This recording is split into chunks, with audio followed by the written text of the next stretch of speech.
Do the rich people cringe and say, don't tell them that, Robert? Yes. Don't tell people what you know. Right. Keep them poor. So my father was the head of education, PhD, all that stuff. I go home and ask him, said, why don't we learn about money in school? And he looked at me and says, because the government doesn't let us teach that subject. The government tells us what we can teach and what we can't teach. And I thought that was strange. And I said, but aren't we going to school to learn about money? He says, no, your job is to get a job. I said, but you get a job to earn money. He goes, no, you're supposed to just get a job. I went, no. Isn't the purpose of a job to earn money? He goes, you're correct. I said, so why don't I just learn about money? I can skip the job part, you know? And he got flustered and he said, if you want to learn about money, why don't you ask your best friend's father about money? And I said, why? That's Mike. So I asked him. He says, because Mike's father is an entrepreneur. And I said, what are you? He says, I'm an employee. I'm a government employee. I went, oh, what's the difference? He says, the difference is an entrepreneur must know about money, or they're no longer entrepreneurs. And he says an employee doesn't have to know anything about money, because the government will take care of them, the company will take care of them. So I'm all confused. But I took my dad's advice and I trundled over to Mike's father's office and knocked on his door and I said, hey, I'm here, 9 years old. Teach me about money. He says, beat it, kid, you know. But that's where the story of Rich Dad, Poor Dad started. And finally, through persistence, my rich dad started teaching me about money on one condition. And that condition was he would never pay me. He says, the moment I pay you, you think like an employee. He says, that's the trap. Entrepreneurs work for free. And now I'm 9 years old, my head's going cracking in half. He says, you never want a paycheck. You understand that, kid? I said, okay, I got it. And he says, well, how do I make money? He says, that's what entrepreneurs figure out. It's like, so how do I learn about money? So he would just break out a Monopoly game board. So I would work for free. I'd pick up cigarette butts, and he had hotels and restaurants, and I would clean and do menial tasks. And as I got older, I started getting into office work and marketing and accounting, and I was an apprentice basically, but I always worked for free. And he would teach me about money, but the way he taught me about money was playing Monopoly. And finally one day I got upset. I said, well, when are you going to teach me about money? He says, what do you think we're doing? We're playing Monopoly. He goes, no. What do you think we're doing? We're playing Monopoly. He says, what do you think we're doing? So I don't know. I'm teaching you about money. And then that's when, you have one greenhouse. He says, there's many formulas for great success in money. There's thousands of them, but one of the best ones is found on the game of Monopoly. It still is today. 4 greenhouses, 1 red hotel. I said, what? He says, one of the greatest ways to acquire great wealth is playing Monopoly in real life. 4 greenhouses, 1 red hotel. Well, is that all there is? He goes, that's it. And he says, what do you think I'm doing? And I went, I don't know. So then he took me out and he showed me his greenhouses. And 10 years later, when I was 19, I was now in school in New York, and I come back to Hawaii, and Rich Dad had bought the biggest piece of land smack dab in the middle of Waikiki Beach.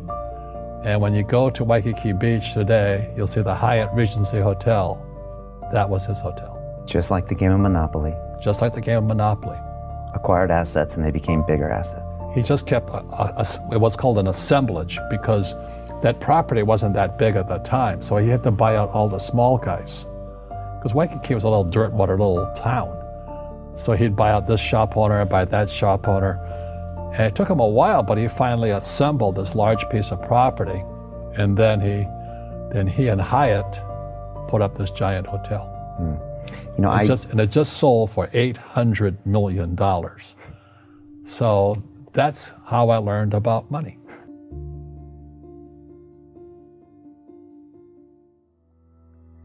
I've had financial crashes. I've had people stab me in the back, but they're all good because I grow from it. That's spirituality. Right. People who are afraid of making mistakes, like they teach in school, they don't ever grow. Because spirituality is there's good and there's bad, there's right and there's wrong, there's up and there's down. Most people only want to be right, they only want to be positive. Well, you can't have that. That's not reality.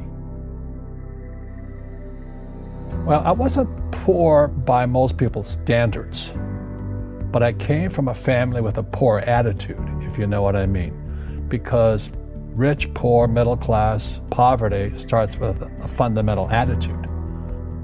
Poverty is passed on. It's taught in your families. And middle class is taught in families. And so the people right now who are sitting at home, who are struggling financially or worried about money or unhappy, they may be making a lot of money, but unhappy with what they're doing, it was probably taught to you. Your super ego was taught, get a job, work hard, or you'll never be rich, or the rich are evil, or whatever. The school system will never teach you about money. The school system was designed to teach you to be an employee, which is important, or a doctor or a lawyer, a specialist, but never about money. And what most people lack is real business knowledge, like accounting, like debt, like taxes. You got to know that stuff, but they don't teach it in school to anybody. So, and then when people ask me, how did your rich dad learn this when your poor dad, a PhD, didn't? And the answer is very simply, my rich dad was my best friend's father. His father died when he was 13. So his rich dad had this family business at 13 to run. So he had to drop out of school, which was his blessing. There's blessings, and sometimes the blessing doesn't look like a blessing, but it turned out to be a blessing.